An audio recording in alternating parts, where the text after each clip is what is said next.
Agustín Echeverne, buenos días. Buen día, ¿cómo están? Un gustazo charlar con ustedes. El gusto es nuestro, porque usted será el principal orador en una conferencia que va a dar la Asociación de Liberales del Uruguay en la ciudad de Montevideo, en el edificio famoso y emblemático edificio de la Parva Domus, en una cena que organiza la asociación.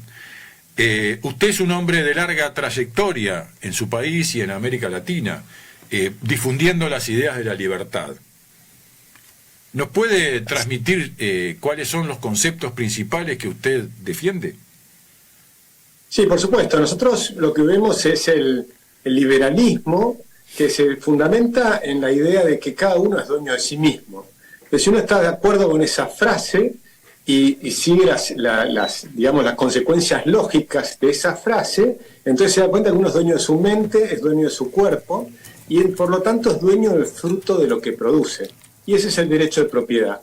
Entonces de ahí surge la idea de que cada uno tiene tres derechos: el derecho a la vida, a la libertad y a la propiedad privada. Entonces, de eso se trata, y por lo tanto el siguiente tema es que todos tenemos, para poder ejercer esos derechos, y tenemos que respetar el de los demás. Entonces tu libertad termina donde empieza la del otro, y tenés que respetar los proyectos de las demás personas. El problema surge en América Latina y en el mundo cuando se inventan un montón de otros derechos. Porque la pregunta de todos los otros derechos es ¿a costa de quién? Entonces, si te dan derecho, por ejemplo, a la vivienda digna, o a que tengas internet, o todas las cosas que se te puedan ocurrir, la pregunta es ¿quién la paga? ¿El derecho a la salud, por ejemplo? ¿Cómo? ¿El derecho a la salud en manos del Estado, por ejemplo? Todos los derechos adicionales. Entonces, ¿qué es lo que pasa? El liberalismo clásico dice, bueno, el Estado que nosotros necesitaríamos es un Estado mucho más pequeño que el actual, más parecido a lo que había a fin del siglo XIX, donde había salud pública, donde había, educación básica, elemental, de alta calidad, ¿no? Y donde había, por supuesto, seguridad, justicia y defensa. Y ese sería el rol del Estado, por ejemplo, la higiene en las calles y demás. Pero no el resto de los bienes que cada uno debiera proveerse. Por ejemplo, claramente la vivienda. La vivienda, por ejemplo, es el bien más caro que tiene una persona. O sea, cuando en toda tu vida probablemente lo más caro que llegas a obtener es tu vivienda. Entonces el derecho es a trabajar y ganarte la plata para poder comprar tu vivienda o para poder hacerla, pero de ninguna manera a que otra persona te la regale. En Argentina, por ejemplo, tenemos un montón de políticos que viven diciendo que ellos construyen 10.000 viviendas, 20.000 viviendas, y las van repartiendo con un criterio dudoso, ¿no? Y demás. Pero lo que está claro es que los estados de principio de siglo funcionaban muy bien. Argentina llegó a estar entre los primeros países del mundo, con esa constitución liberal que tuvimos en 1853. Y esto dicho no por argentinos, sino por trabajos internacionales como el de Angus Madison de Inglaterra o el de Hans Rosling de Suecia. Y Argentina llegó a estar allí por supuesto, con un crecimiento enorme del agro, pero lo que mucha gente no sabe es que también tenemos un crecimiento enorme de la industria, del comercio. Hicimos 47.000 kilómetros de ferrocarriles, y hoy el Estado gigante no es capaz de mantener 20.000 kilómetros, que están en pésimo estado. En aquel momento el sector privado hizo 47.000 kilómetros de ferrocarriles, de los mejores ferrocarriles del mundo de la época. Es decir, lo que hay que ver es ese éxito enorme que provocó las ideas de la libertad y que bajaron la pobreza de una manera espectacular, contra el desastre del intervencionismo del Estado que provocó los últimos 80 años en Argentina. Ahora, ese cambio de paradigma que vivió la República Argentina a lo largo del siglo XX, podríamos decir, o buena parte del siglo XX, comenzó con la llegada al poder del peronismo, ¿no? Y hay una frase muy mencionada que se le atribuye a Eva Perón, donde hay una necesidad, surge un derecho. Exacto, y esa frase es la que destruye un país. Hay un libro de Ayn Rand que se llama La rebelión de Atlas, que justamente se imagina la implementación de esa frase en los Estados Unidos y va mostrando cómo se va destruyendo todo el andamiaje de las libertades, cómo el Estado avanza sobre el sector privado, cómo el Estado empieza a complicarle la vida a los empresarios, que son los que crean riqueza, y a partir de ahí se transforma, y yo lo daba en clubes de lecturas en Argentina hace años, hace décadas, porque a partir de ahí uno leía el libro y lo que ve es como si estuviera leyendo el diario de Argentina. Es impresionante. Es una filósofa norteamericana, pero de origen ruso, en realidad se escapa de Rusia por el comunismo, y describe la situación del deterioro fenomenal de los Estados Unidos. Es una novela, pero cuando uno la lee es impresionante porque describe exactamente lo que pasó a la Argentina, solo que lo escribió en la década del 50. Sí. O sea, se imaginó lo que nos iba a pasar y nos pasó. Ahora, ¿cómo evalúa usted este cambio que se está dando con la llegada de Javier Milei a la presidencia de la República? Porque uno podría pensar como observador, vecino del otro lado del charco, que el argentino no se hizo liberal de la noche a la mañana, ¿no? Sino que hubo una especie de hartazgo con el modelo vigente durante tantos años y intentó experimentar con otra cosa. Sí, yo creo que hay una combinación de dos factores. Uno, el que acabas de mencionar, que es totalmente correcto, el hartazgo con un sistema espantoso que nos hizo multiplicar la pobreza, y se agravó ese sistema en los últimos 20 años, con un Estado cada vez más grande, cada vez es un Estado paquidérmico, el de Argentina, que además funciona muy mal, que tiene enorme corrupción y que le ha hecho decir a un presidente uruguayo que los argentinos son ladrones del primero al último. Sí, sí. Pero en realidad lo que pasó es que ese Estado paquidérmico y corrupto termina complicando a toda la sociedad. Entonces los buenos quedan sepultados y los malos toman el poder, digamos, de alguna manera. Eso es verdad, pero hay otro factor. El otro factor es una cantidad de profesores no muy grande, serían unos 20, que desde hace 30 años venimos explicando estas ideas. Y de alguna manera surgió a partir de las redes sociales, a partir del año 2005-2010, nos permitieron llegar a la gente. Porque antes llegar a la gente era muy difícil porque nos tenían bastante bloqueados, jamás nos iban a invitar a las reuniones importantes de empresarios y demás, a los liberales, y era como los diarios no publicaban nuestras ideas o muy poco. Por ejemplo, nuestro Thomas Jefferson de la Argentina, que era Juan Bautista Alberdi, o sea, el padre de la Constitución, tenía prohibido mencionarlo en el diario La Nación. Eso me lo contó Mariano Rondona, que fue un gran periodista. Durante muchos años estaba hasta prohibido hablar de esta cosa. Yo quería dar una charla de formación cívica hablando de las ideas de la Constitución y aún en colegios privados me resultaba muy difícil que me acepten la temática.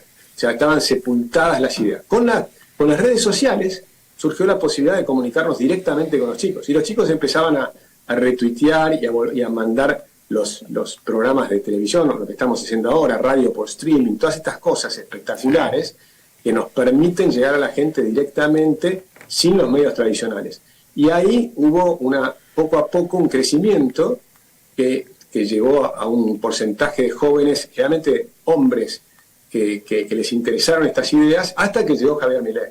Y Javier Milei le agregó la emoción, le agregó la empatía. Y en el caso de Javier lo que le agregó fue una emoción en particular, que es la bronca. La bronca con todo este sistema, la bronca con lo que él llama la casta, esa capacidad de reducir a muy poquitas palabras cosas que son más difíciles de comprender, como por ejemplo él dice, no hay plata. Y con esa frase está haciendo un cambio cultural. Basta de despilfarrar. El Estado estaba acostumbrado a despilfarrar y la consecuencia era una inflación enorme, porque se habían quebrado el país desde el punto de vista de la deuda, y entonces lo único que quedaba era la impresión de billetes, hasta que llegó el presidente y dijo, no imprimo más billetes, no hay plata. Y hoy uno escucha a los papás en la calle diciéndole al hijo, no hay plata, cuando le pide que le compre una golosina en el kiosco. Entonces creo que hay un cambio que se está dando que es cultural, que ojalá termine bien. Vamos a ver los cambios estos son difíciles, llevan tiempo, pero el primer año es extraordinario.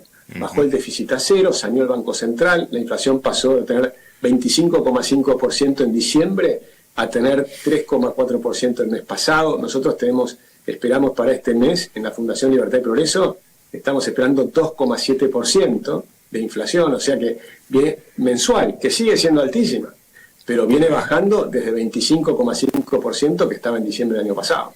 Ahora, en Argentina hay un escenario de confrontación bastante fuerte, ¿no? Lo que ustedes llaman la grieta, que son esos dos polos que están fuertemente enfrentados. Y que parece que el presidente abreva. Sí, sí. Ayer se recordó a Alfonsín como golpista, incluso parecería que eso fue un enfrentamiento que él tiene no directamente con Alfonsín, sino con el diario Clarín. Es decir, se abreva esa diferencia. Y además le quería preguntar, porque hubo dos periodistas en la década del 90, el doctor Mariano Grondona y el señor Bernardo Neustadt, que promovieron ideas de libertad económica en la Argentina, coincidentemente con el gobierno de Menem. Sí. No sé cómo los valora Echevarne a eso.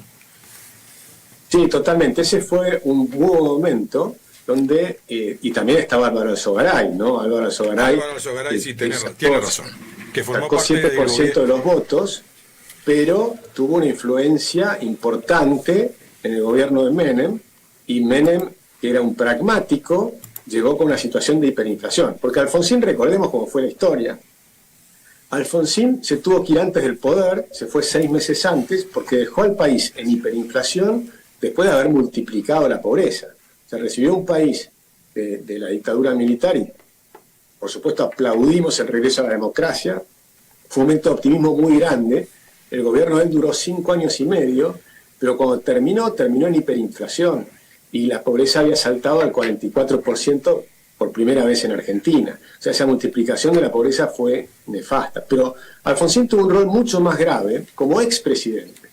Como expresidente es real que él trabajó para que se caiga el gobierno de su propio partido, desde la Rúa.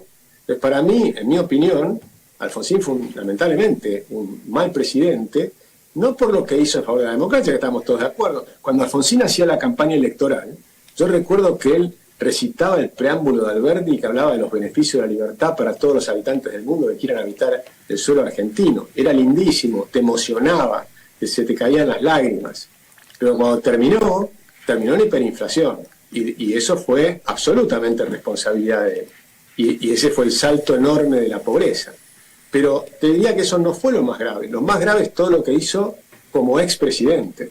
Porque todo el trabajo que hizo, uniéndose al peronismo, al peor peronismo, a Duhalde en contra de Menem y Alfonsín en contra de la Rúa. Entonces había una Argentina representada por peronistas y radicales que querían transformarse y tener una cosa más moderna, que eran Menem y de la Rúa, y del otro lado, en sus propios partidos, los que querían volver para atrás a la Argentina, que fueron Duhalde en el peronismo y Alfonsín en el radicalismo, y destruyeron la convertibilidad, que es lo mejor que nos había pasado. Durante 6 años criticaron la convertibilidad y la destruyeron. Con convertibilidad Argentina tuvo 0% de inflación durante 10 años, mientras que el promedio anual que tiene Argentina de inflación, el promedio anual de inflación, desde la creación del Banco Central, desde 1935, es del 60%, es más del 60%. Muy bien, acá le damos la bienvenida para que lo acompañe y comparta con usted este rato con nosotros al doctor Fernando Dotti, presidente de la Asociación de Liberales del Uruguay, que entiendo mañana estará con usted compartiendo la mesa en la Parva Domus. Fernando, buenos días. Un gustazo.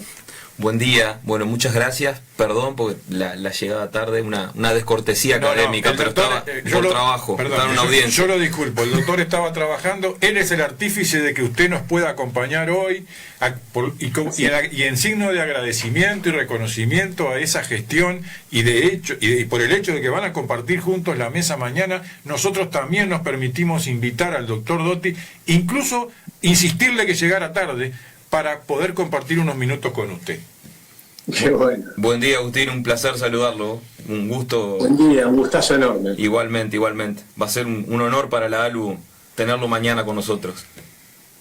Un placer, además ahora está en un momento crucial, me parece, en el Uruguay, que tiene una oportunidad histórica de mantener un rumbo hacia la libertad, que yo creo que es fundamental. Usted dice por la elección en segunda vuelta del próximo 24 de noviembre. Sí, porque yo creo que esa va a ser una oportunidad muy interesante, porque teniendo un presidente con estas ideas en Argentina, que se mantenga en Uruguay el mismo rumbo, un rumbo similar, y que además en el año en el 26 Brasil muy probablemente tenga un giro hacia la derecha, eso va a permitir cambiar el Mercosur, creo yo. Pero va a haber una oportunidad histórica. ¿Usted vaticina que Brasil efectivamente va a volver al rumbo que había impuesto Bolsonaro en su primer gobierno? Yo espero que sea aún mejor que Bolsonaro, ¿no? Me parece lo que pasó ahora en las últimas elecciones, hace unos días atrás, bueno, el mismo día que votaron en Uruguay, votaron en Brasil en 24 ciudades. Sí. De las 24 ciudades, 22 triunfaron partidos de centro y de derecha. Y la izquierda solamente ganó en 2 ciudades, con lo cual ya muestra que hay un giro en el pensamiento y tal vez se transforme en una oleada en América Latina. Si ustedes miran América Latina, hace unos años atrás estaban casi todos los partidos, casi todos los países habían elegido partidos de centro-derecha. Y cuando vino la pandemia, todos los gobiernos que estaban gobernando perdieron, lo que llaman en Estados Unidos los incumbents. Entonces se transformó todo en rojo en América Latina. Y ahora tal vez empieza un ciclo diferente, un ciclo que yo creo que viene en el momento adecuado, porque América Latina es un continente que ha quedado retrasado con respecto al mundo. Y los asiáticos, que eran mucho más pobres que nosotros, nos han alcanzado y nos están pasando. Entonces ahora es el momento que América Latina reflexione y cambie y recupere ideas más sensatas, me parece a mí. Echevarne, usted desde la Argentina, ¿cómo valora la gestión que ha hecho la calle Pou en estos años y una eventual continuidad, como lo ha dicho Delgado, el candidato del oficialismo, como un segundo piso de transformaciones? Se lo pregunto porque la calle hace unos meses estuvo en Argentina y ahí reivindicó el rol del Estado, incluso dijo que el Estado presente debía ser piecito, ese fue el término que utilizó, para ayudar a los que están en peor condición para salir adelante, ¿verdad? Incluso muchos liberales en Uruguay consideran que el gobierno de la calle Pou fue tibio, ¿no? Que fue muy tímido en la apertura a un liberalismo más profundo. Incluso algunos lo llegan a tildar, como en Argentina se utilizaba esa frase, que eran progresistas con desodorante, una cosa así, ¿no? ¿Qué opina de eso? Bueno, es difícil opinar de los países vecinos, pero en términos generales yo creo que ha ocurrido en muchos lugares en América Latina, incluso con Sebastián Piñera en Chile y demás, cuando un gobierno de centroderecha no defiende con convicción las ideas de la libertad y le da, le da a la izquierda una ventaja ética, ahí se corre un riesgo enorme, porque tal vez no se ha comprendido con profundidad cuál es esto que hablábamos al principio, qué es el liberalismo, qué es la libertad, cuál es el respeto al otro, el respeto al prójimo. Y no se defiende con convicción una idea básica de nuestras sociedades, que nuestro sistema de gobiernos no es la democracia. La democracia es la regla de la mayoría, pero la mayoría puede votar cosas muy feas. O sea, una mayoría en Atenas puede votar ir a conquistar otro país y después puede votar en vender como esclavos a las personas mayores de 18 años, por ejemplo, o de 14 años, o lo que fuera, o a los niños incluso. Y o sea que la regla de la mayoría no es una buena regla. Nuestros sistemas son más complejos, son sistemas de pesos y contrapesos de poder para garantizar los derechos de los ciudadanos, las libertades de los ciudadanos. Y ese sistema, que es la República Representativa Federal, tiene un componente de elegir a alguno de los representantes, pero la justicia tiene que ser independiente. Entonces es un tema de pesos y contrapesos de poder, pero con un objetivo. El objetivo tiene que ser defender los derechos individuales de cada persona. Y dentro de los derechos individuales está la propiedad privada. Si vos no tienes un derecho a la propiedad privada bien sustentado, entonces generalmente esos países progresan poco. Los países que progresan más son los que realmente respetan la propiedad privada y luego los que bajan impuestos. Por ejemplo, nosotros vemos mucho las reformas que han hecho en Estonia, en Irlanda, en muchos países que respetan estas ideas bajan los impuestos, achican el Estado, y el resultado no solo es un crecimiento enorme de la economía, sino que es una reducción de la pobreza de una manera espectacular. Entonces, eso es lo que es el modelo que me parece que hay que reivindicar, y ojalá, si ganara Delgado, y haga un cambio en ese sentido mucho más profundo. Tal vez pueda inspirar el cambio que está haciendo la Argentina, que por supuesto falta muchísimo, ¿no? Pasó un solo año y el presidente Milei recibió una situación horrible, un país totalmente devastado, quebrado, una educación destruida. O sea, los del Estado presente destruyeron el sistema educativo en Argentina. Los liberales en Argentina habían construido un sistema de educación pública que era una maravilla para muchos observadores mundiales. Ahora lo han destruido. Les doy un dato, por ejemplo. Mis alumnos de tercer año, en esta semana, les pregunté, en un momento me di cuenta que no comprendían de lo que yo estaba hablando. Y me pregunté, ¿usted sabe qué significa la recesión? El 90% no sabían lo que era la recesión. Bueno, ese es el nivel de degradación universitaria a la que ha llegado la Argentina. Ahora, profesor, en el caso de la... En un momento, profesor, donde el teléfono le permite tener el diccionario de la Real Academia Española, y ante cualquier palabra que usted no conoce, simplemente buscarla y leerla. Sí, claro. Perdona, Ricardo, sí, pero me parece que hoy hay tantos elementos para entender que ni siquiera se sepa utilizar. Habla muy mal de la educación que hemos forjado, no solo en su país, sino también con problemas de comprensión en el nuestro, ¿no? Sin duda. Pero volviendo a él hacía referencia recién, Echevarne, al rol de la educación en Argentina, ¿no? La influencia que tiene la militancia política dentro de las aulas, ¿no? Yo lo vi con bastante sorpresa a eso en carne propia, ¿no? Porque yo terminé mi carrera de grado y he hecho posgrados en varias universidades públicas argentinas hasta ahora, que recién he terminado mi último posgrado, y realmente me sorprendió el nivel de beligerancia desde el punto de vista militante, y cómo el aula se transforma en algunos casos con algunos docentes como un centro de adoctrinamiento, ¿no? Bueno, en Argentina hay 1.400 centros donde se educan a los maestros, y para mí son 1.400 centros de adoctrinamiento, y la pedagogía que se utiliza es la pedagogía de Freire, de Paulo Freire, que seguramente los maestros que están escuchando en Uruguay también lo conocen a Paulo Freire, porque tiene una influencia en toda América Latina enorme. Y Paulo Freire es un gran pedagogo, por supuesto hay que leerlo, porque su tipo tiene una cantidad de cosas realmente interesantes, pero es un marxista.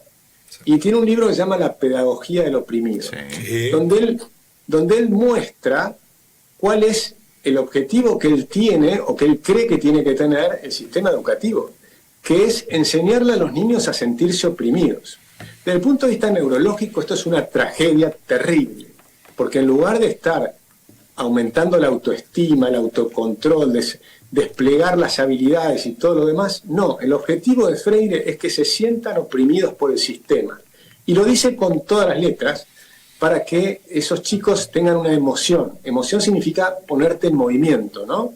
La emoción te genera una hormona, en griego hormona también significa ponerte en movimiento. Entonces te pone en movimiento, ¿para qué? Para la lucha de clases, para salir a reventar el sistema. Y por eso después en Chile te incendian los subtes y te queman los edificios, y por eso sentís esa violencia, que primero es verbal, pero que después se puede transformar en algo más grave. Entonces ahí hay un sistema que está haciendo que millones de niños en América Latina se sientan mal, sientan bronca, que es la emoción que él está buscando, y salgan a la calle a hacer lío, como dice el Papa Francisco. Pero eso es un sistema horrible para los chicos. Les genera una destrucción de la autoestima y, por supuesto, un aumento del estrés infantil, y después les genera vergüenza porque no logran progresar, esa vergüenza le genera resentimiento y se genera un círculo vicioso de violencia y de quiebre en la sociedad. Entonces, fíjense que, por ejemplo, el presidente Milei toma la misma emoción, la bronca. Entonces hace como en el aikido, y utiliza toda esa bronca, toda esa fuerza, y la vuelve contra el que la generó. Y el que la generó es este sistema político de izquierda, ¿no? Todos estos que han tomado la educación y la cultura y han pagado fortunas a los cantantes, a los escritores, a los cineastas, o sea, utilizan al Estado para hacer una política partidaria, ¿no? En lugar de hacer políticas de Estado, que es para todos, lo que hacen es volcar las cosas para sus ideas. Y lamentablemente las ideas que tienen son ideas espantosas, porque es una izquierda violenta y una izquierda que retrasa, ¿no? No es la izquierda de Felipe González o de Tony Blair de la década del 90, no, es una izquierda mucho más complicada que se mete en un montón de temas que tienen que ver con la familia, o sea, se mete en avanzar la ideología del Estado en la educación y demás.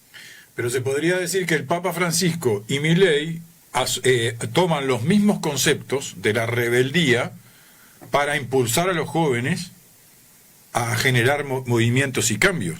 Y de hecho, si las encuestas que uno ha leído son reales, Milei tiene una gran base de apoyo en la gente menor de 30 años.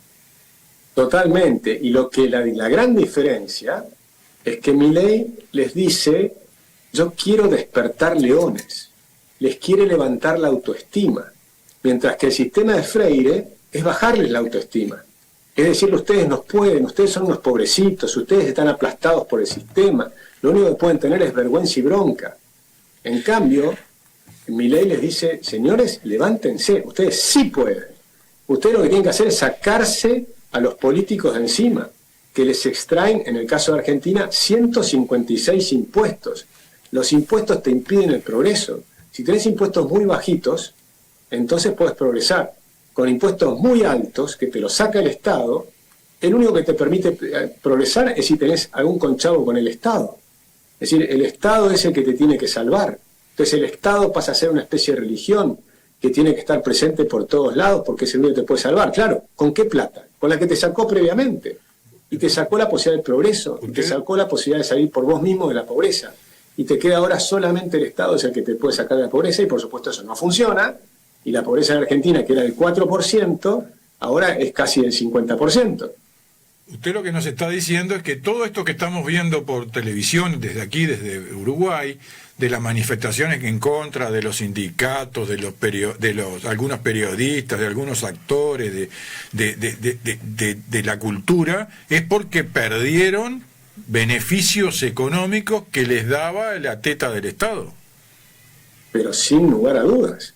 O sea, la cantidad de... Y no solo el peronismo, también lo hizo el radicalismo y también lo hizo el PRO y Cambiemos en la Ciudad de Buenos Aires con Larreta. Hacía el mismo sistema. O sea, les pagaba a todos estos personajes, o sea que a mí me parece perfecto que hagan todos sus eventos que quieran, pero no pagados por el Estado, pagados por el bolsillo del contribuyente, en un país donde hay una pobreza enorme, donde tenemos desnutrición infantil. Argentina ha empeorado la desnutrición infantil, donde nosotros tenemos gastos en las universidades muy grandes y sin embargo tenemos todavía un montón de chicos que llegan a los 5 años con problemas neurológicos porque no se les han desarrollado bien los cerebros. Pero cuando ya ingresan a la escuela, ya el partido está perdido.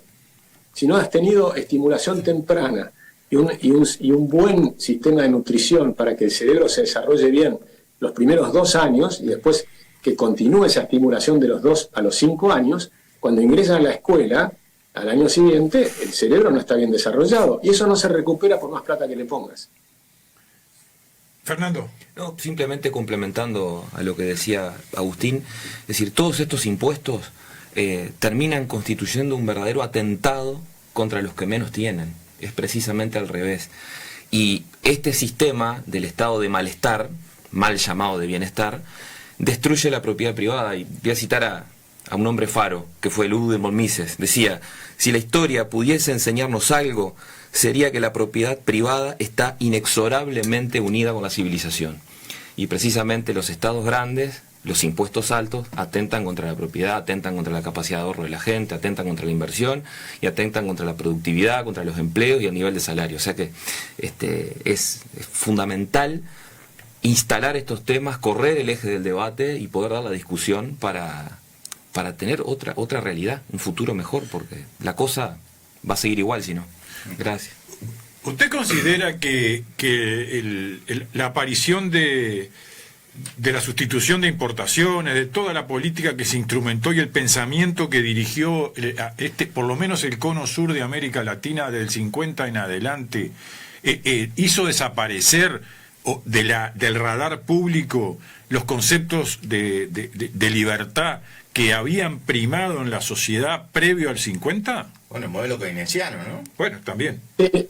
Eso fue hecho además por ideas de un argentino, Sí. que es uno de los pocos argentinos que está en el libro de Economía del Mundo, que es Raúl Previs. Previs, exactamente. Vivir con lo nuestro. Sí, vivir con nuestro fue Aldo Ferrer, pero seguía las ideas de Previs, que es un economista muy anterior. Sí, Previs exacto. escribía en la década del 30 y fue director del Banco Central en aquella época, en la década del 30, cuando empezó en 1935. Pero ¿La CEPAL no esa se inspira en idea Previs? ¿Perdón? ¿La CEPAL no se inspira en Previs? Sí, totalmente. Y genera un error fenomenal para toda América Latina, que lo puedo decir en 2 minutos. El Previs creyó ver, junto con un economista inglés que era Singer, que había un deterioro de los términos de intercambio. ¿Qué significa esto? Que los precios de las exportaciones, de lo que él llamaba los países periféricos, que eran exportaciones de materias primas, caían en relación a los precios de las manufacturas que nos exportaban lo que él llamaba los países centrales, como Estados Unidos, Inglaterra. Entonces, según esa tesis de Previs, eso generaba una explotación a través del comercio, porque cada vez necesitábamos más trigo para comprar el mismo tractor. Entonces seríamos cada vez más pobres y ellos cada vez más ricos, ellos nos explotarían. Pero ¿cuál es el problema? 2. Primero, que es falso, porque lo que no veía Previs es que los tractores cambiaban. Y un tractor que hace 3 décadas te tiraba 4 rejas, hoy te tira 10 rejas. Una cosechadora hoy cosecha 10 veces más rápido de lo que cosechaba hace 30 años atrás. Pero además tiene una cabina presurizada que no te permite el ingreso del polvillo que enfermaba al conductor de la cosechadora, tiene una computadora, está conectado al satélite con GPS y te recolecta información para ver en cada hectárea cómo puedes producir mejor y poner mejor, más eficientemente el fertilizante y la semilla, en la siguiente semilla. En función con lo cual, del terreno. Tenés un aumento de productividad fenomenal. Entonces fue un error gravísimo de Previs, fácil de demostrar. Por ejemplo, en la época de hace 200 años atrás, los pobres no tenían luz. ¿Por qué no tenían luz? Porque tenían que comprar una vela. Y una vela, para tener 1 hora de luz, costaba 6 horas del trabajo de un obrero. En 1997, 1 hora de luz para un obrero costaba medio segundo en Estados Unidos. ¿Por qué? Porque había inventado la bombita de luz y se había ido mejorando y mejorando y mejorando. Lo que no veía Previs era el progreso de la tecnología. Y además, cuando uno mira, por ejemplo, Inglaterra y Argentina, y compara 1810, que es nuestra Revolución de Mayo, con 1910, un siglo después, ¿quién creció más? ¿Argentina o Inglaterra? Creció mucho más Argentina. Cuando China se abre en el año 1980 al mundo, a los capitales explotadores de Estados Unidos y de Europa, ¿quién crece más? ¿Estados Unidos y Europa o China? China, muchísimo más. China era 34 veces más pobre que Estados Unidos. Hoy es 3 veces más pobre que Estados Unidos. Es decir, cerró la brecha. Es totalmente falsa la teoría de la sustitución de importaciones, era la forma que él creía que tenía que hacer. Cuando uno lo que debería ver es que cuando un país central, como llamaba Previs, lleno de tecnología moderna y de ideas nuevas, empieza a comerciar que solamente le va a comprar materias primas que no vienen con tecnología, porque simplemente compra carne, trigo, etcétera, te está comprando algo de bajo valor y te está devolviendo algo de muchísimo valor. Entonces, esas tecnologías son las que te permiten aumentar la productividad. Entonces, tu producto aumenta y creces mucho más rápido y se genera lo que llaman el catch-up. Alcanzás al país desarrollado. Entrás en un modelo de alcanzar al país desarrollado. Irlanda, hace 40 años, puso las ideas de la libertad. Hoy Irlanda es mucho más rica que Estados Unidos. Sí.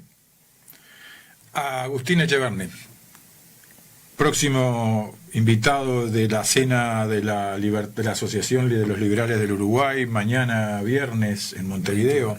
en la mítica Parvadomus Exactamente. de Punta Carretas. Muchísimas gracias por su tiempo, muchísimas gracias por sus conceptos y muchísimas gracias por habernos acompañado hoy en este tramo de nuestro programa. No será la última vez que lo vamos a molestar. Encantado. Bueno. Muchísimas gracias a ustedes. Fue realmente Gracias. un gusto conversar con ustedes. Un placer enorme. Gracias por su igualmente. participación y esperamos tenerlo pronto nuevamente con nosotros. Seguimos, Encantado. vamos a la tanda.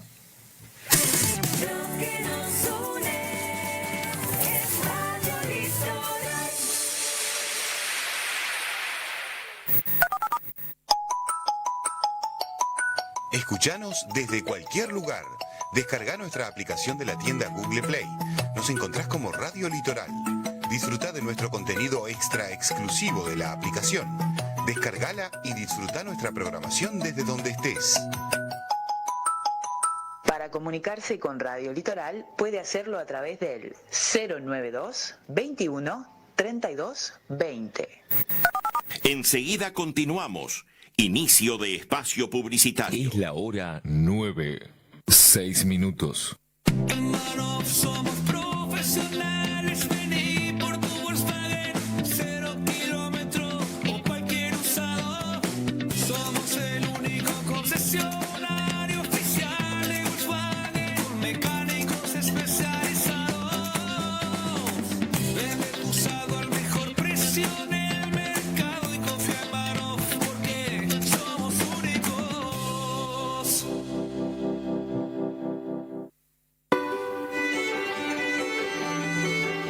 Uruguayos, nosotros sabemos que las promesas se cumplen. ¡Se cumplen!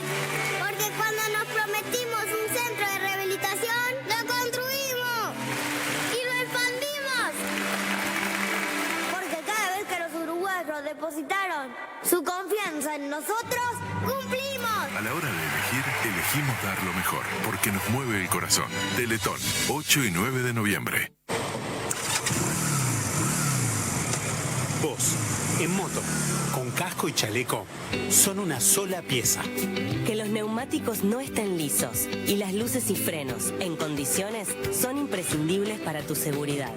Viajar es una linda experiencia. Hacelo seguro. Unidad Nacional de Seguridad Vial. Presidencia de la República. ¡Ay! Al final lo adoptaste. Y sí, con el otro que tengo se lleva muy bien. ¿Y los tenés juntos? Sí, claro. Siempre anda uno arriba del otro, dando vueltas, girando alrededor. Se complementan bárbaro. Con el plan inteligente de UTE podés adoptar el secarropa con tranquilidad, porque podés pagar hasta un 20% menos en tu factura. Ingresá en ute.com.uy y pasate sin costo. UTE, transformando con energía nuestro país. Cuando hicimos realidad el mayor plan de obras de los últimos años, lo hicimos para todos los uruguayos.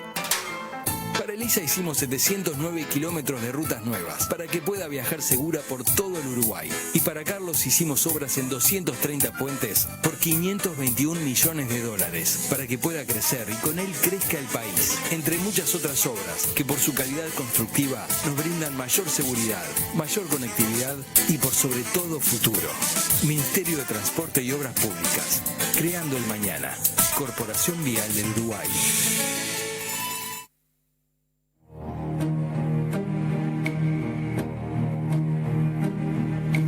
Existen muchas formas de engaño y todos podemos ser víctimas de un fraude.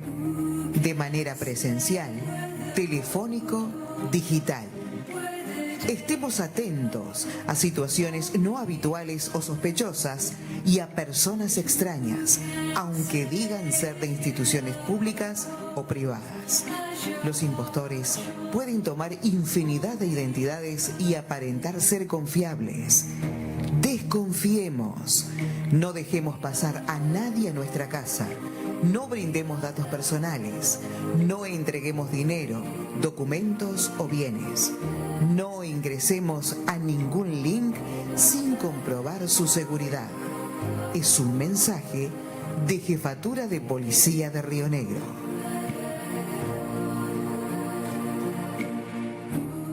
En Brow renovamos nuestra tarjeta de débito y ahora la red Brow Maestro se convierte en las nuevas tarjetas Brow Mastercard Débito. Podrás comprar por internet, pagar con la seguridad que brinda la tecnología sin contacto y acceder a todos los beneficios por ser cliente de Mastercard. Además, serás parte del programa de lealtad Brow Recompensa, que te permite ahorrar en tus compras. Conoce más en recompensa.brow.com.uy/débito. Elegí la tuya y comenzá a disfrutar sus beneficios. Brow Mastercard Débito. Úsalas para todo. Vení, pasá, amor. No abras los ojos todavía. Pará, cuidado el sillón. Bueno, pará que te saco esto de los ojos. Mirá. Ay, no, me muero. Qué linda quedó la cocina. Porque te amo, tal cual la soñé. Tiraste la pared abajo. ¿Y el escombro? Lo puse en la vereda. No haga lo que hizo Jorge. Llámelo a Mario. MS Servicios le brinda el servicio de alquiler de volquetas donde usted lo requiera. Contamos con varias unidades y un equipamiento acorde para brindar una atención inmediata. Trabajamos con empresas constructoras, particulares y fábricas. Llámenos 4562-3118. 4562-3118. Y alquile su volqueta ahora. MS Servicios. Mario Sanguinetti. Ponga los residuos y escombros en su lugar por una ciudad más limpia. Del 18 de octubre al 1 de noviembre, ahorra más con las ofertas Super Ahorro en El Dorado. Aprovecha los super precios en alimentos, perfumería y limpieza. Hay ofertas imperdibles como estas. Esponja Jaspe, cuadradito fibra o rulo bronce, 2 por 99 pesos. Papel higiénico Higienol sin fin, 4 rollos, 60 metros, 119 pesos. Jabón líquido Suprema, todas las variedades, 3 litros, 169 pesos. Tu surtido a toda hora y siempre cerca. Hace tu compra online en www.eldorado.com.uy con descuentos exclusivos y recibilo en la puerta de tu casa o retíralo en nuestras sucursales. El Dorado, siempre cerca. Continuamos. Fin de espacio publicitario.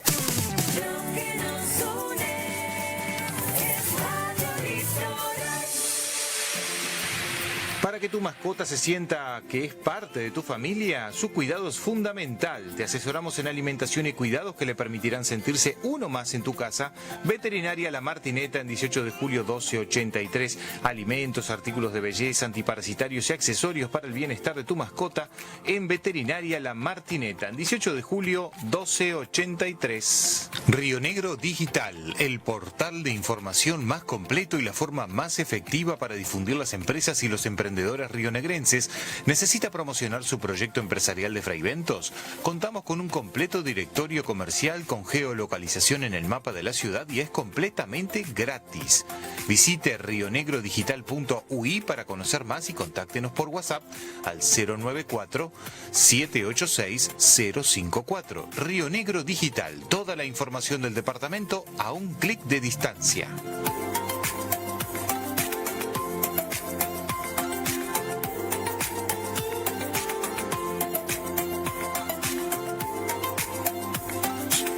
A presentar nuestro espacio de siguiente, no sin antes decirle que en promo lubricantes en ANCAP Bordoli, envases de 4 litros, Super A 20W50 y Turbo Diesel 15W40, antes 1.820 pesos, ahora 1.250, Gonzalo. Regalado.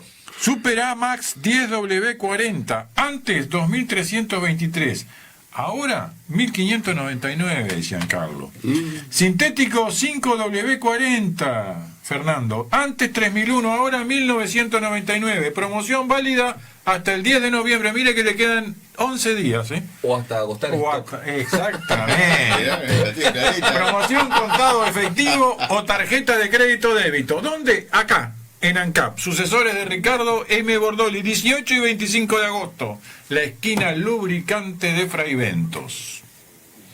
Presenta Banco República para sus nuevas tarjetas Brow Mastercard Débito. Usalas para todo. Llega a Buen Día Litoral la mesa de intercambio, donde cada opinión es responsabilidad de quien lo dice. y lo dice hoy por estricto orden de llegada el doctor Fernando Dotti. Buenos días. Buen día. El doctor Gonzalo Dotti. Buenos días. Buen día. Decir que por orden de llegada nos ganó porque estaba de antes. Y el doctor... siempre venimos... Usted siempre viene temprano, ¿verdad? A las 6, 6 y media, yo estoy levantándome, aprontando el mate, para la radio ya es la segunda ensillada.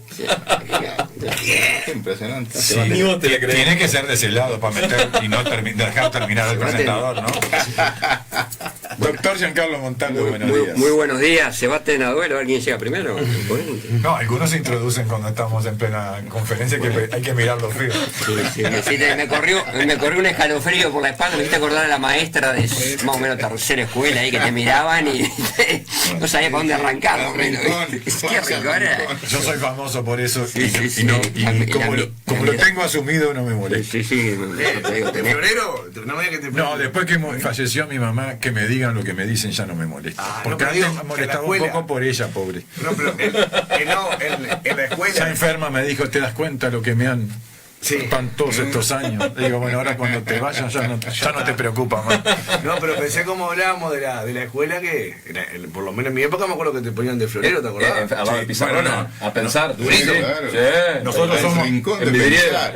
A pesar de que soy mayor que usted, nosotros entonces fuimos unos adelantados, porque en la época que nosotros fuimos a la escuela, ni pararse en una esquina, ni arrodillarse en una esquina. A nosotros, Fray Pedro, cuando alguien estaba haciendo algo, venía con la goma y de atrás la pasaba para arriba. Barbaridad. Es que dolía esa. Y quedaba quietito enseguida. No, yo el florero. Usaba métodos más didácticos. Bueno, no era didacta porque el hombre pobre vino de Italia, no sabía ni hablar español, nos enseñó, utilizaba los métodos que podía. A veces cuando se le saltaba la térmica era capaz de tirar la tiza a la cabeza del que estaba armando algún problema. Pero la verdad que nosotros aprendimos. Es si pasar eso ahora. No, ahora estaría preso. Me hizo caer el sketch de Olmedo del señor Roldán, no me haga aplicar métodos que no quiero aplicar.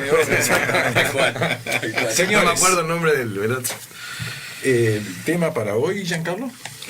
Bueno, resuelto la primera vuelta, lo que significó, digamos, adjudicar lo que se va a quedar integrado el Parlamento Nacional. Ahora, bueno, por ley se va a dedicar al balotaje para elegir justamente quién no va a regir los... Que en realidad legalmente se llama segunda vuelta electoral, ¿verdad?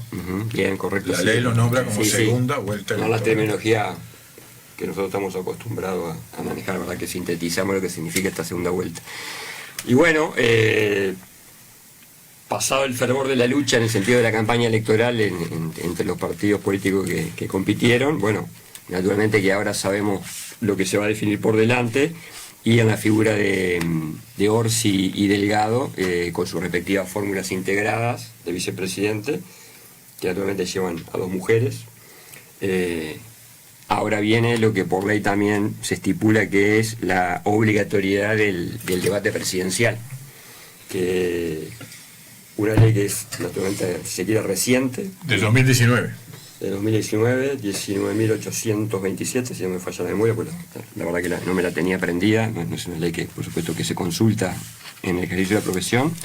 Pero bueno, para la población que integramos, para quienes vamos a estar expectantes de lo que significa un debate y cómo lo plantea la ley, en el sentido de la obligatoriedad y con las consecuencias que justamente a modo de sanción, en el caso de que los presidenciales no quisieran intervenir justamente en ese debate. Es una sanción pecuniaria, ¿verdad? Es una sanción pecuniaria, sí, con todo lo que significa el reembolso, digamos, de la participación en las elecciones, así que exactamente es un tema económico, pero bueno, naturalmente que Orsi y Delgado, entiendo yo que ninguno de los dos se va a abstraer de ese compromiso, que más allá que es un tema legal, creo que la ciudadanía está expectante en el sentido de lo que puede, al margen de que yo digo... Ya se maneja una fecha, ¿no? El domingo previo a la elección, ¿no? Las 21 horas. Perfecto. Sí, sí. Y el órgano... Sí, el 15. Y el órgano interveniente, que naturalmente que es... de competencia que la ley marca justamente, es la Corte Electoral, que es la que justamente articula con los referentes de los propios equipos. Porque es la Corte Electoral la que organiza el debate. Con la intervención, dice, de asociaciones de periodistas. Sí. Así que bueno, vamos a estar expectantes de este Hace 5 intercambio años, de... simplemente como recuerdo, hace 5 años, el debate, la calle Martínez, por estricto orden de resultado final, participaron 4 periodistas, 2 varones y 2 mujeres, porque se participó en función de paridad de género, que se había acordado previamente.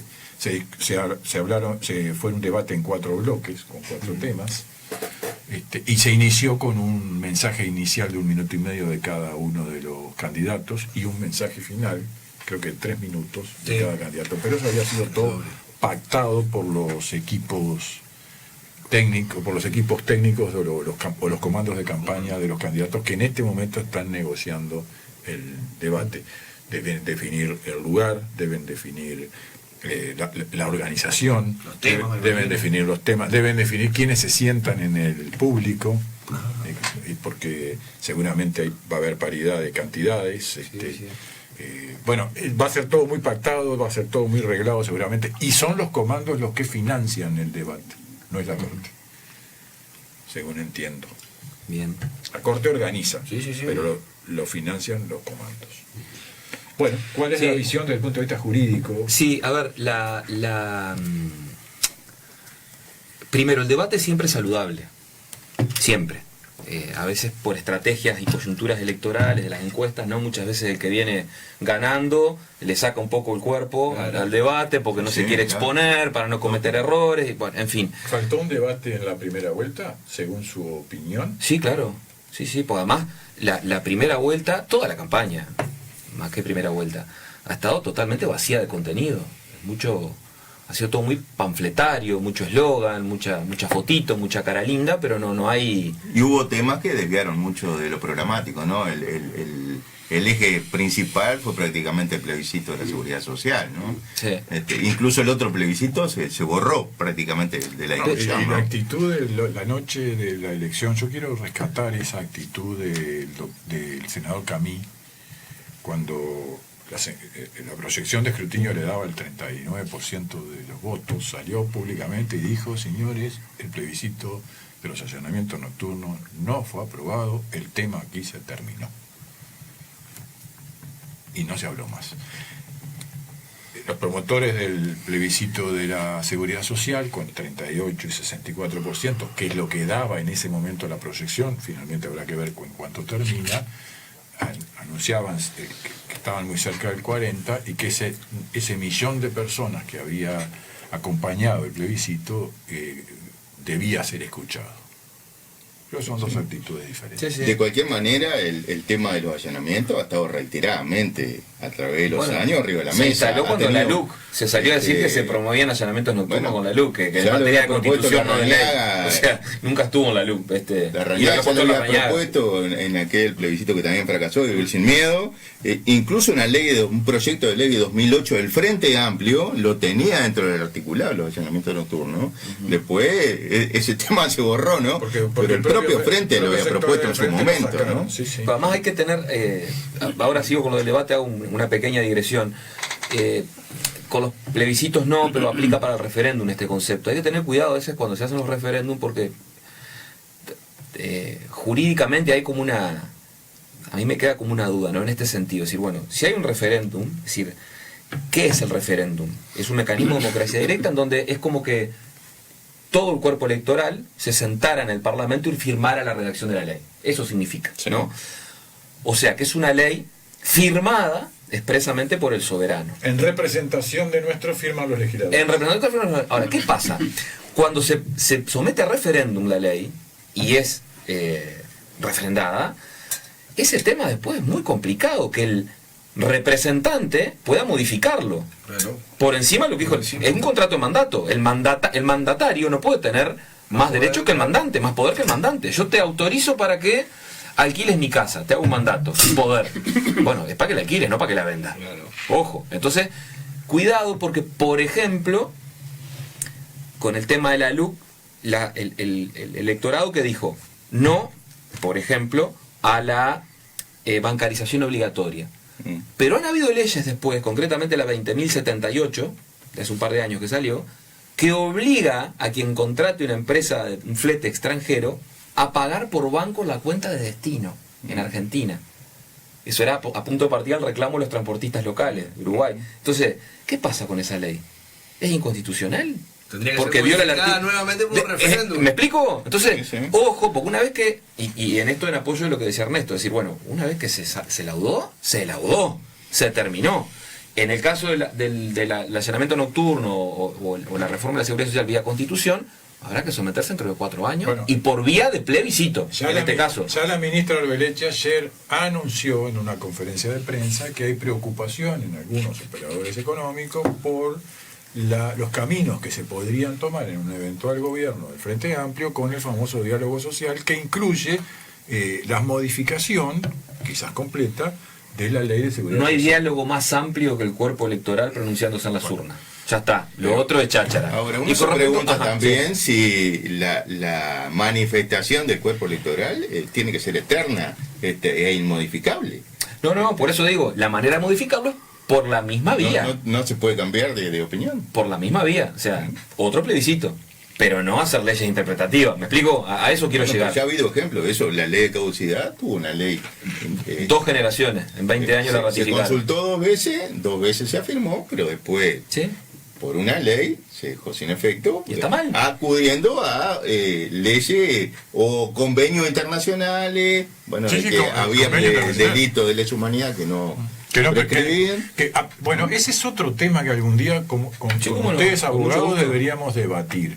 En un país donde existe la caducidad de los delitos, todos caducan, hay uno que no. Por un planteo internacional que Uruguay lo internaliza por ley ahí está. 18.026, es el Tratado de Roma del 2002 y Uruguay lo internaliza del 2006. Quiere decir que hay delitos que son imprescriptibles, los de lesa humanidad, pero del 2006 para adelante, nunca para atrás. La ley El nunca principio de la retroactiva. irretroactividad de la ley penal. Pero bueno, sabemos que el Poder Judicial, eso lo de la venda, es una venda transparente, en realidad con tela gastada, ¿viste? Que a veces se le escapa y mira. Bueno que algún día lo analicemos me desde deja el punto mucho de que vista desear. Pero bueno. jurídico con ustedes, porque ese tema creo que es un tema poco debatido. Y todos hemos hecho oídos sordos y hemos aceptado pacíficamente un cambio revolucionario en el derecho penal, y es que el derecho penal es retroactivo. Bueno, pues esto me recuerda a la frase de Mujica, lo político por encima de lo jurídico. Sí, pero cada normativa responde a un contexto político y siempre es una decisión política. Por lo tanto, la política siempre está por encima de lo jurídico. Lo jurídico es una consecuencia de una decisión política.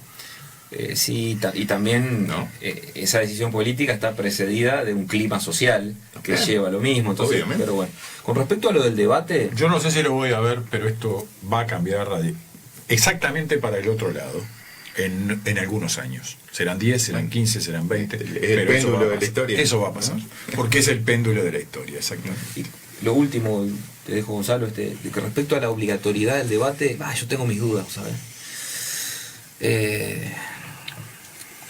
¿En qué sentido? Claro. Yo estoy de acuerdo con usted. El debate no debería ser obligatorio. No debería ser obligatorio. Necesario. Es necesario. Porque los dirigentes y los partidos están convencidos que es necesario que se Si no fuera presenten obligatorio, no ante la habría. Y no debaten porque hay algunos que hablan con Como falta de las ortografía. elecciones, si no fuera obligatorio iría el 30% Sí, como fue en la pero interna, por supuesto, también, dicho sea paso, agrego, las Tampoco elecciones debería deberían ser ser voluntarias. No, pero bueno, al margen de eso, porque termina siendo muy acartonado el debate, terminan siendo muy coacheados, Sí, claro. son minutitos donde haces el mismo eslogan panfletario que hiciste durante toda la campaña, lo tirás ahí y no hay contrapeso, no hay confrontación, vos no le calás los tantos al Pero permite al que la candidato. gente, permite que la gente saque alguna conclusión. Porque en realidad, y perdonen lo que voy a decir, cuando usted mira la televisión, usted no escucha lo que se habla.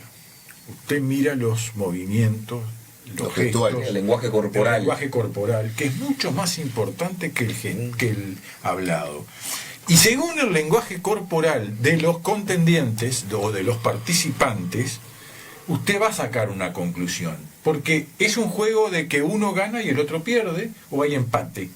no hay, en la cabeza nuestra está organizado así, donde lo que diga, bueno, sí, tiene un valor, pero tiene mucho más valor la forma gestual en que se presenta. Ya vimos en lo que pasó en Estados Unidos, el debate de Trump con Biden, ¿no? Y cómo lo afectó a Biden, que terminó abandonando la candidatura por la propia operación de su partido. Y vamos ¿no? a la, fue un papelón. Y vamos en Uruguay al debate Manini-Andrade, donde el ganador del debate fue Manini, no por lo que dijo, sino por la gestualidad que expresó, la serenidad que expresó.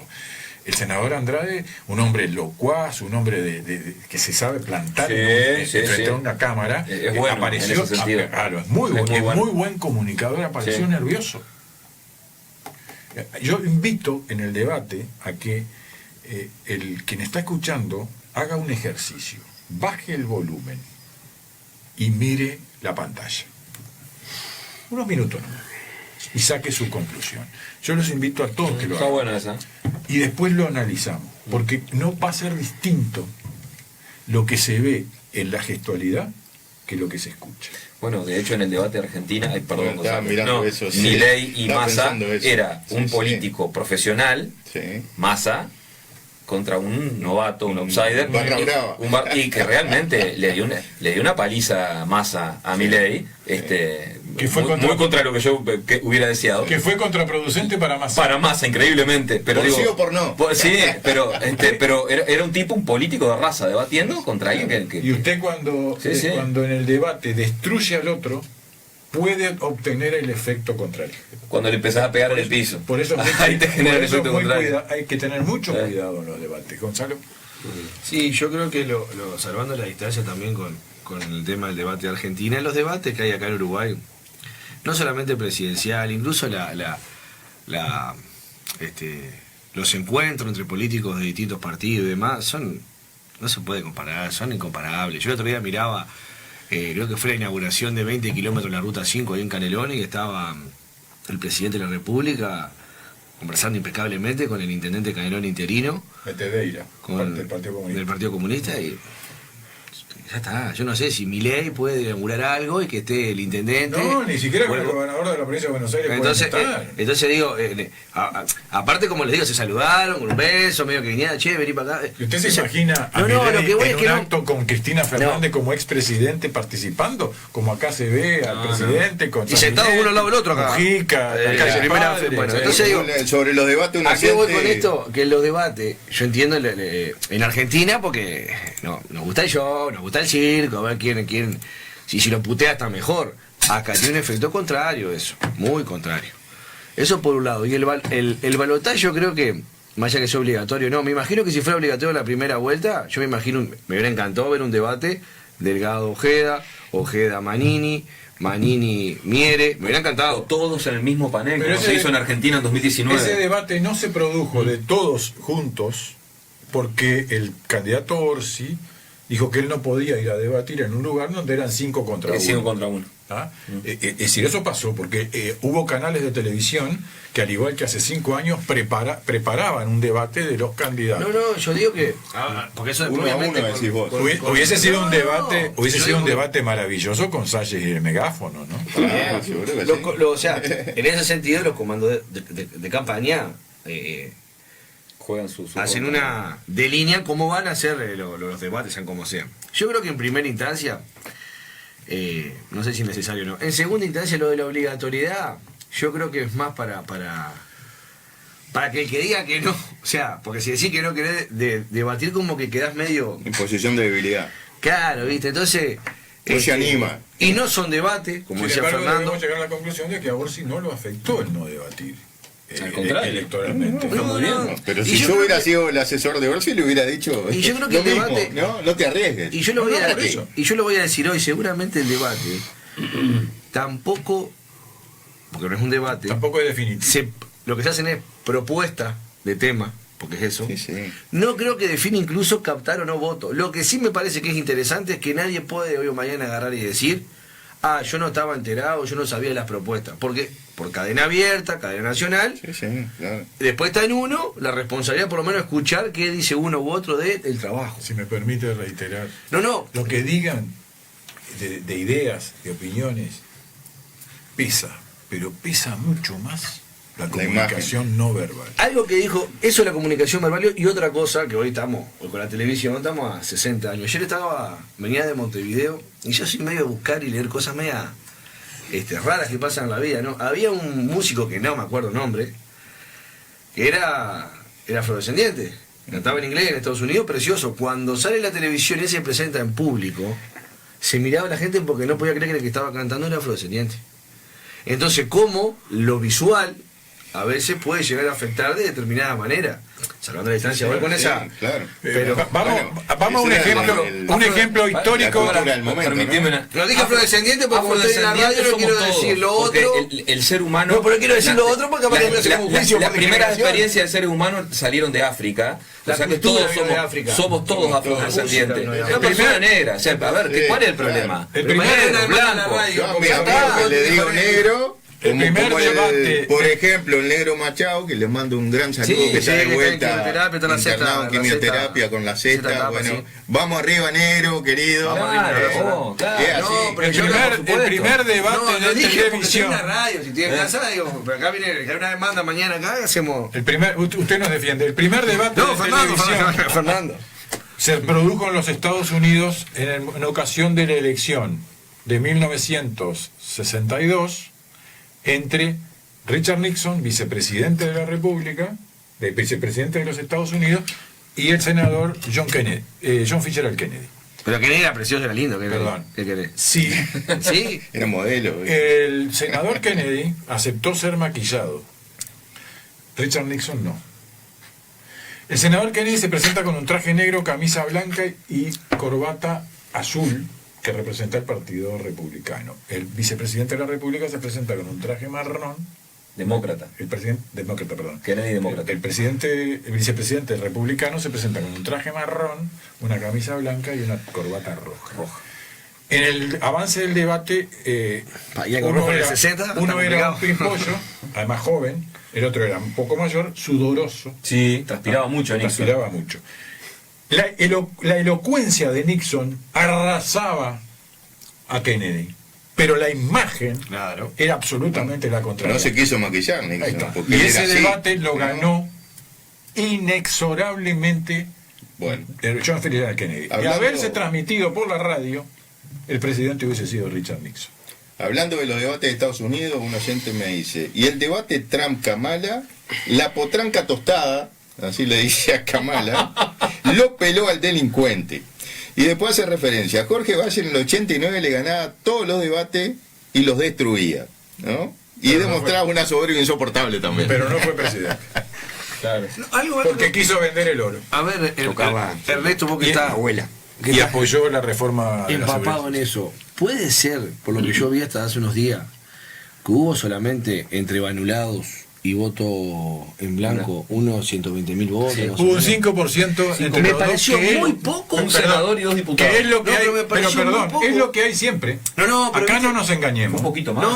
¿No fue 3 la otra vez? 3 más 2. No, pero a ver. 3 en blanco más 2 anulados. Más 2 anulados. Okay. Siempre son 5. Miren que no hay una gran diferencia. Puede ser 4,5, pero no sé por qué se presta atención a ese porcentaje, cuando en realidad es lo más o menos está dentro de lo habitual. Claro, pero a mí me llamó la atención. Y seguramente el 24 de noviembre ese número va a ser un poco mayor. El otra vez fue mayor. Yo soy honesto. Para mí los que sacaron cada partido es lo que tienen que sacar. Después los espejitos que nos vendían por un lado y para el otro, otro tema. Lo que sí me llamó la atención fue la caída muy abrupta de Cabildo. Yo sabía que pensaba que Cabildo iba a rondar un 5, un 6. Lo que pasa es que usted durante toda la campaña escuchó algunas cosas. El Partido Nacional se cae a pedazos. Y terminó. Escuchamos, digo. Y terminó 4 décimas por debajo de la elección de 2019. O sea que tan diferente no fue. El Partido Colorado crece, terminó 3 puntos y poco por encima de la elección de hace 5 años. Pero no es tanto. El Frente Amplio terminó 6 puntos, 5 casi 6 por encima de la elección de hace 5 años.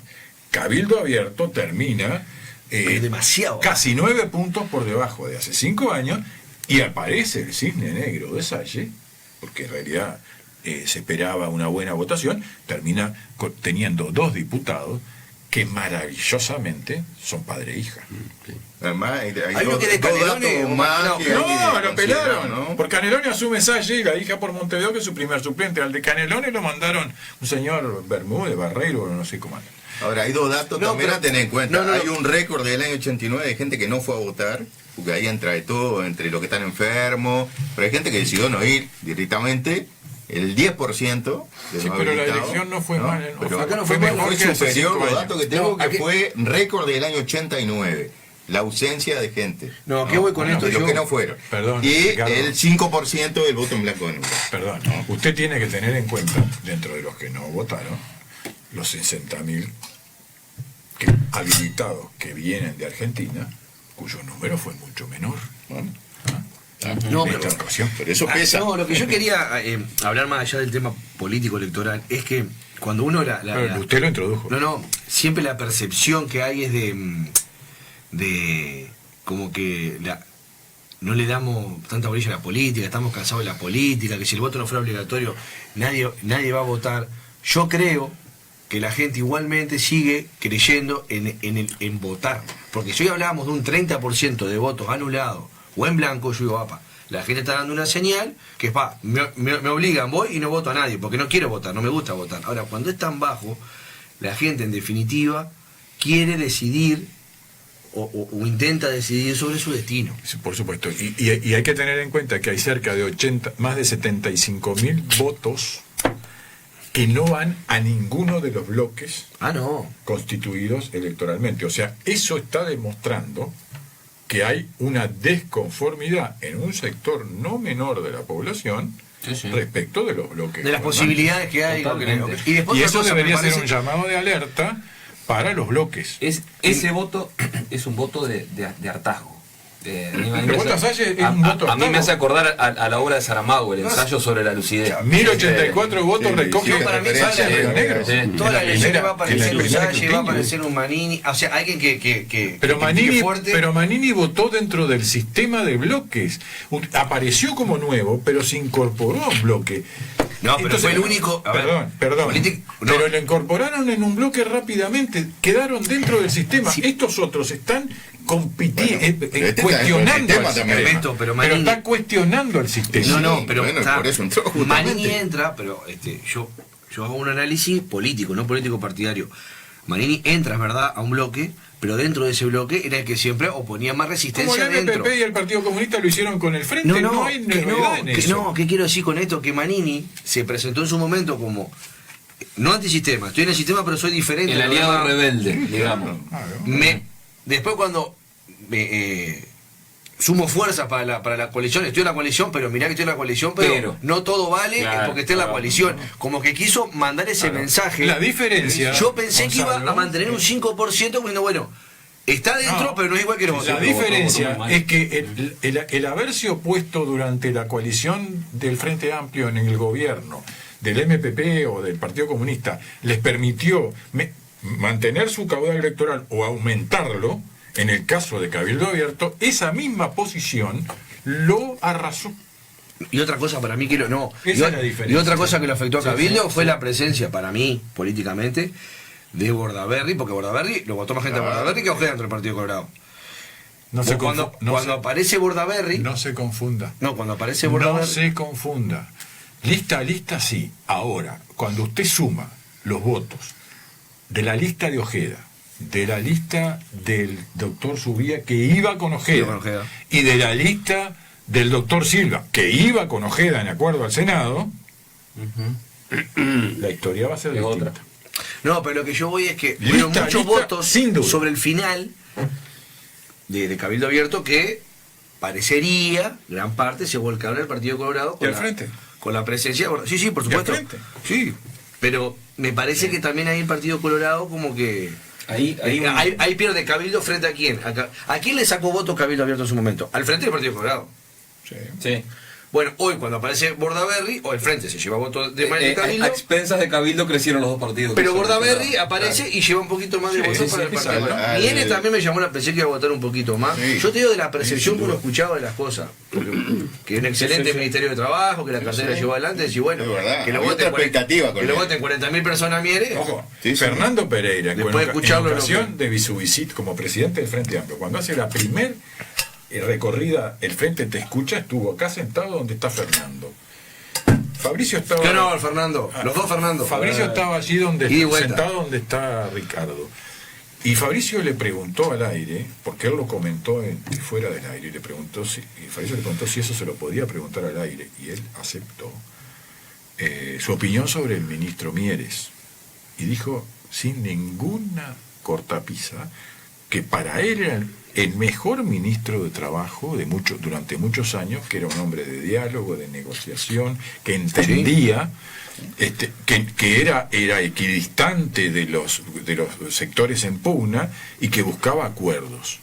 Lo dijo Fernando Pereira. Bueno, pero el electorado no lo percibe así. Claro, y leyendo a Bernaza, a Francisco Bernaza, que fue el que estuvo con Mieres cuando se crea el Partido Independiente, el creador del logo, el color violeta y demás, dice, y es una opinión que merece ser escuchada, que dejó de ser la novedad.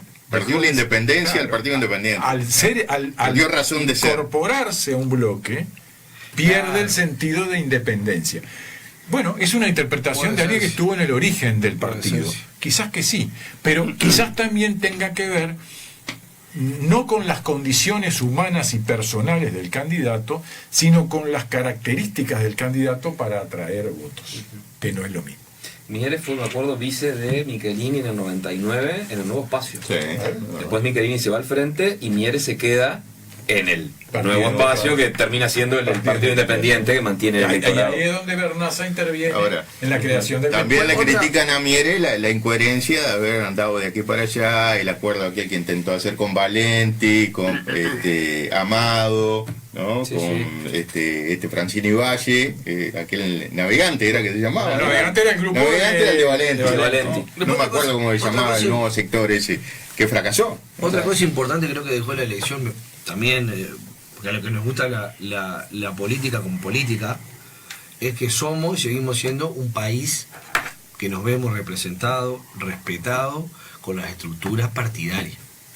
Se fortalecieron los votos más fuertes siempre son para los partidos políticos, por lo menos los más fuertes, los tradicionales, y los partidos políticos como el Frente Amplio, que no es tradicional, ya es tradicional. Pero que no es los fundadores de la patria, por alguna forma. Pero ya es un partido tradicional. ¿Hasta cuándo se van a dejar hasta cuándo van a querer ser la novedad? El Frente Amplio ya es un partido tradicional. Y además el Frente también formó la patria. Vamos arriba. No, pero quiere decir que es un partido tradicional, pero y además exitosísimo. Pero los partidos fundacionales del Frente Amplio tienen más de 100 años. El Partido Socialista fue diputado en la década del 20. Yo no veo, que yo no veo que el Partido Demócrata Cristiano, la continuidad de la Unión Cívica, lleva más de 100 años, muchachos.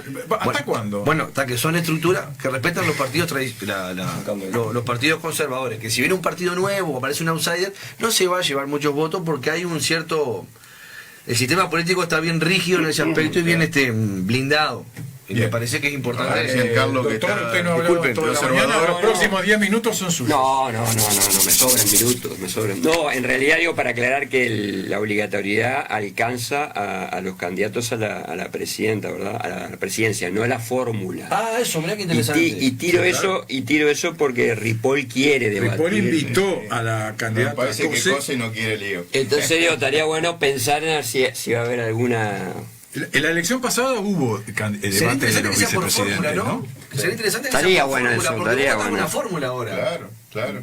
Sería interesante que sea por fórmula. De todos modos, no quiero... Perdón. Parafraseando a la señora de Valentí, Selva Andrioli. Muy interesante. Estaría interesante el debate entre la ingeniera Cose y la auxiliar de limpieza de salud, ¿no? De higiene. Auxiliar de higiene. Ahí va. ¿No? Así la trató la señora Selva Andrioli, la bioquímica. Dios mío. Y directora de una empresa de publicidad. ¿Quién se siente? Así trató. No, porque lo dice despectivamente. Porque yo he visto al general Manini Río debatir, no lo toqué así, debatir con un oficial de la construcción como el senador Andrade. Yo no veo que Andrade se vea que la 21 no vaya ni nadie. ¿Vos leíste el tuit de Busca el tuit después. No, que para mí tiene que ser ninguna ofensa. Antes de opinar, pero lo dijo ofensivamente. No defienda todo, usted no defienda todo por defender. Yo a usted lo invito a que primero lea o escuche las noticias de radio yo lo escuché para a ustedes. después opinar. Ahora cuando me dicen fue ofensivo, digo, bueno, no, claro que fue ofensivo. Bueno, pero lo dijo después que comentó. Fue discriminativo, además. Yo, bueno, No sé si- perdón, no. di por hecho que lo habías leído, ¿no? No, Porque no, sos no, un tipo informado, di por hecho que lo Sí, habías pero leído. tú en Montevideo dos días no, No, es no, complicado. tiene aspecto de Tiempo informado. para ver esta boca mía no tenía. Si No, fue en esta no, boca no mía. estuvo en esta boca mirá, mía. viste, Yo lo leí en las redes y después lo borró. Después lo borró al tweet porque se lo cuestionaron y lo borró.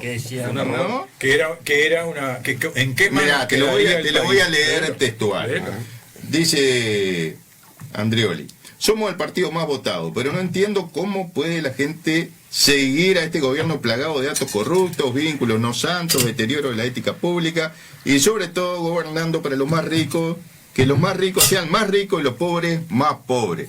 Y después dice sobre Ripoll: hace un año se pasó al Partido Nacional después de criticar ácidamente a la calle, Delgado y a este gobierno durante 3 años. ¿A quién creerle? Los archivos no la resisten y su preparación para ese cargo es nula. ¿Se pusieron a pensar que podría ejercer como presidenta si Delgado se ausenta? Un auxiliar de higiene. Ese es su cargo en la intendencia, que habla como si fuera autora de los logros de tu gobierno y no tiene más mérito que su oratoria. ¿A dónde ha caído la sociedad uruguaya? Esa es la fatal arrogancia, ¿no? Te lo dice la bioquímica, publicista, militante frente amplista, desde su Torre de Marfil, catedrática de ética y moral, que además tiene un discurso inclusivo, de igualdad de oportunidades, pero Ripoll, como tenía un cargo en la intendencia, que era auxiliar de limpieza, ese sería un lindo debate. no está habilitada para ser vicepresidente. Sería un lindo debate para plantearlo, porque cuando acá a veces conversamos de los debates. Me gustaría escucharlo a Fernando Pereira, a ver qué opina de esto, a Orsi, a ver qué opina de esto. No, cuando acá opinamos los debates parlamentarios, Fernando Pereira. Claro, Fernando Pereira. Pereira. Pero nunca se le echó en cara. Y no está bien, no corresponde. Y está bien que no se le eche en cara. No, pero cuando acá criticamos a veces los debates parlamentarios. El respeto es respeto para todos lados, no para algunos lados. Cuando los debates parlamentarios le falta contenido, le falta nivel. Y vamos a ser un poco honestos con esto. Lamentablemente sabemos que los niveles representan a determinado, horrible lo que voy a decir, pero es la realidad, sectores de la sociedad. La preparación. Entonces, los sectores de la preparación. La señora que escribe eso es bioquímica, es estudiante, es egresada. Dejando de lado sacó el estadio una vez. Dejando de lado esto, ¿a ustedes les parece que podemos tener 99 diputados, que 49 sean la barra brava de Nacional y el otro 50 la barra brava de Peñarol? Claro que no. Entonces, ¿y qué estamos discriminando? Lo que pasa que yo no lo digo por eso, no lo digo por eso. O sea, usted se pone a defenderlo. No, que le defender. ¿No puede reconocer que la mujer estuvo mal? Claro que estuvo pésimo, el tema es, a ver, pésimo. Aparte de otra forma de decir las cosas, porque honestamente yo puedo venir a decir que para mí Valeria Ripoll no está con la misma preparación que cosa como vicepresidenta, y que venga uno y me diga que tiene la misma nada más. Pero Gonzalo, a mí si me preguntás, che, ¿quién te gustaría capaz que dentro de 5 años sí? ¿Quién te gustaría que esté al frente del Poder Ejecutivo y que esté en el Legislativo? Yo quiero que sea alguien que es mejor que yo, que está mejor preparado. Yo no quiero un igual, quiero alguien mejor. Porque después tenemos los mamarrachos de leyes dentro del Partido Nacional. ¿No hay alguien más preparada? Honestamente, vamos a ser honestos, a decir esto, la posta. Seguramente. Que no digo que sea incapaz, pero hoy por hoy, con la trayectoria que tiene, me parece que no es más dentro del Partido Nacional. Que los mismos partidos nacionales lo que lo está criticando. La ingeniera Cose fue lo está criticando el mismo Partido Nacional. República. La ingeniera Cose fue intendente de Montevideo. La ingeniera Cose está preparada para ser vicepresidente de la República, y seguramente que sí. Tendrá que aprender. Y tendrá que aprender. Pero dentro del mismo partido. Usted no es Cose, yo por eso me refiero a Cose. No, que no hay entre Cose y Ripoll. Busquen, no da el tiempo, pero busquen en YouTube después a Constanza Moreira cuando cumplan en el museo. Podemos.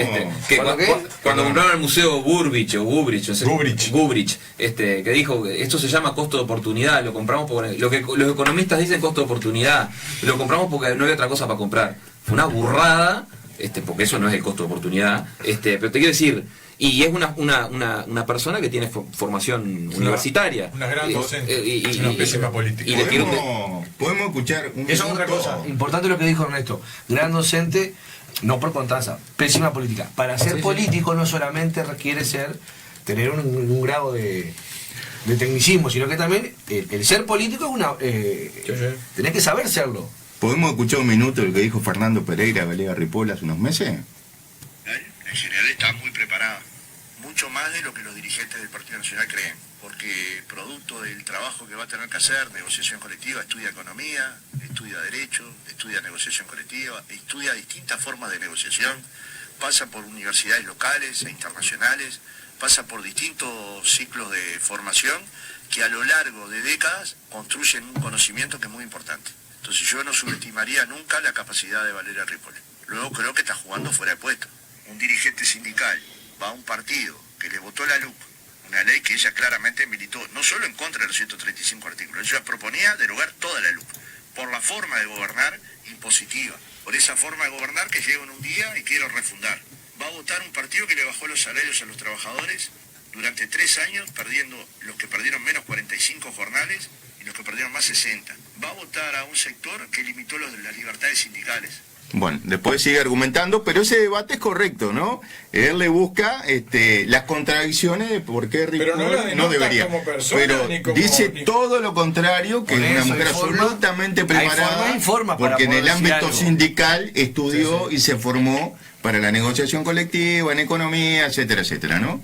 Así que no sé si venga un debate entonces. Ojalá que sí. Lo que pasa es que hay quienes aceptan el cambio y hay quienes no aceptan los cambios.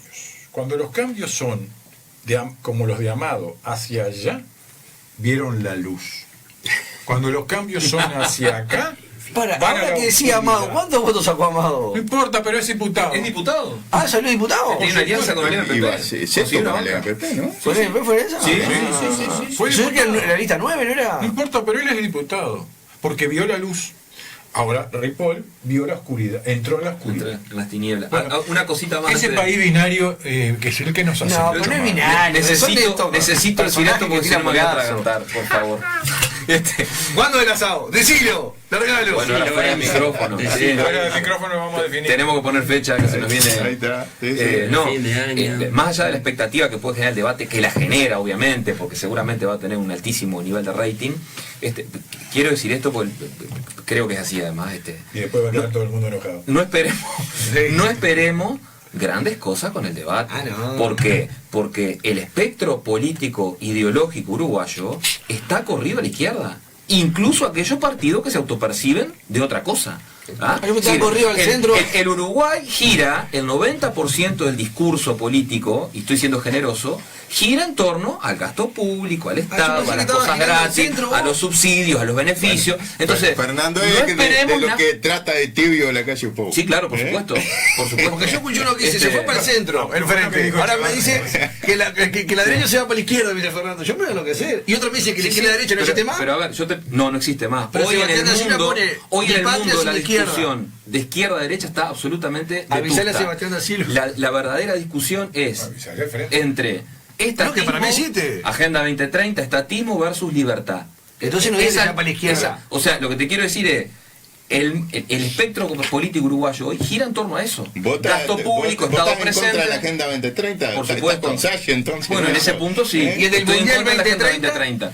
Ahora, que gane el mejor el Mundial. No, pero ¿estás en contra del Mundial 2030 también que venga o no? No sé, me da lo mismo. No hay problema, pero quiero decir esto. No esperemos la gran cosa en el debate, porque eso no va a pasar.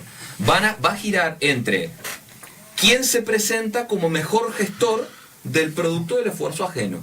Nada más. Entonces, ¿qué más un debate nosotros capaz que lo... Bueno, lo tenía que decir. Mirá, te tengo mala noticia, no va a cambiar el Uruguay en eso. Por supuesto que no. No va a cambiar. Pero por supuesto que no.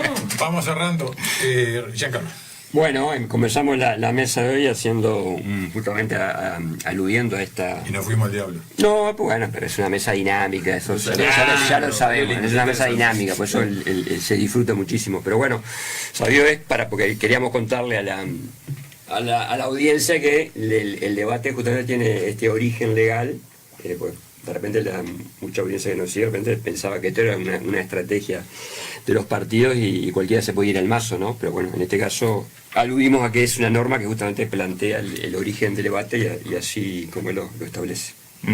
El otro tema que habíamos barajado, que no hay tiempo para hoy, pero lo podemos dejar para la semana que viene, que tiene que ver con la gobernabilidad, que este es uno de los ejes de esta segunda vuelta. Yo una pregunta, porque vos lo planteaste y me interesó. A ver, porque viste que en realidad es para, más que nada apuntando a designaciones con mayoría en determinados órganos, ¿verdad? Yo tengo una pregunta, ¿es eso el concepto de gobernabilidad? ¿O el concepto de gobernabilidad? No, lo dejamos para el jueves que viene, mucho más amplio, ¿no? Mucho más amplio. Bueno, una linda mesa salió, un lindo debate. Acá sí hay debate, acá hay contenido. Acá hay que poner un balotaje. Ahora, ¿de dónde carajo viene la palabra balotaje? ¿Qué significa balotaje? Francés. ¿Alguien tiene idea? ¿Y qué significa? Francés. El origen francés. No, ahora que cuando quedamos hablando de la ley de segunda vuelta. Te digo, lo pronunciamos mal, ¿no? Porque viene un francés acá, ¿no? Balotaje. O balotaje. Yo me tomo balotaje con la Yamandú y con la Álvaro. No, me gustó Álvaro cuando dijo adelante las vicepresidentas y estaba Robert Silva, loco, arriba del escenario. ¿Lo escucharon? No. Pero eso es mirable en la quinta pata. No, para poner un poco de algo cómico. Bueno, también sabe lo que vieron algunos analistas, que la estética de presentación de los dos partidos, ¿no? Delgado, Ripoll se presentan con todos sus candidatos a presidente y vice de la coalición. Primero aparece la candidata a vicepresidente en el Frente Amplio, en arriba del estrado, sola, habla, hace un discurso, agarrada a una silla por su accidente, se retira y aparece la figura del candidato presidencial. Hace un discurso distinto, diferente, solo. El teleprompter le criticaron mucho, bueno, ¿no? Obviamente yo no lo voy a nombrar porque eso son estrategias de campaña y parecería que hay candidatos que son incombustibles, que nada de eso los perjudica. Si fuera del otro lado, capaz que sí. Pero son estrategias diferentes de presentación de los candidatos. En el caso de Orsi se presenta solo, en el caso de Delgado se presenta con todas las fórmulas de la coalición. Eso estuvo pensado y armado de esa manera, habrá que ver qué efecto. No, y algo interesante, yo escuché a los dos en el discurso. Seguramente. Sí, así lo valoro yo al menos, me parece. Y me gustó hablando un poco esto de cómo es la política, cómo somos en Uruguay, que Orsi saludó a todos, saludó a los militantes del Partido Colorado, a los militantes. Uno dice, bueno, capaz que lo hace para juntar votos. Delgado también. Y Delgado también dijo a los militantes, dijo los militantes frente amplista, no sé qué. Entonces digo, que capaz que también se estrategia porque te junta votos. Pero son cosas que hay que cuidar, que está bien. Pero yo creo que lo sienten. Miremoslo como se siente así, claro, eso. Fue un discurso en clave del presidente de la República. Se siente así porque no fue tanto, bueno, nosotros contra los otros contra nosotros. Porque ahora es uno de los dos que va a tener que gobernar a todos. Y ahora se vota una fórmula, no se votan diputados, no se votan senadores, no se votan cercanía, no se votan territorios. Se votan personas. Se votan, claro, una fórmula. Capacidad de gestión. Exactamente. No, simplemente se nos fue la hora ya, así que quedará planteado el tema para el de la gobernabilidad, para la nueva integración del Parlamento para el jueves que viene. Bueno, yo, ya que le atiro, mañana a las 20 horas en Montevideo, en la Parva Domus, la Asociación de Liberales del Uruguay, vamos a contar con la presencia del licenciado Agustín Echevarne, director de la Fundación Libertad y Progreso de Buenos Aires, el profesor Alberto Venegas Lynch vía Zoom. Así que bueno, se va a estar transmitiendo en vivo por Instagram de la ALU y por internet a través de Radio Cuervo Uruguay. Va a salir en vivo también, así que bueno, si alguien nos escucha en Montevideo, Radio Cuervo uruguay.com.uy. ¿En streaming? Sí, por internet. Perfecto. Así que bueno, queda hecha la invitación. Muy bien. Gracias. Tu vida cambia, tu hogar también. Para todo lo que necesite tu vida, Divino. Más de 5.000 opciones para transformar tu hogar. Pagá con OCA y encontrá todo lo que necesitas con un 10% menos. Y además, envíos gratis a Fray Bentos y Dolores. En Divino Mercedes, Artigas 385, esquina Sánchez. Divino. Para todo lo que necesite tu vida, en Divino tenés más de 5.000 opciones con 10% off pagando con OCA. Y consulta por Divino Full, que tu dinero rinde.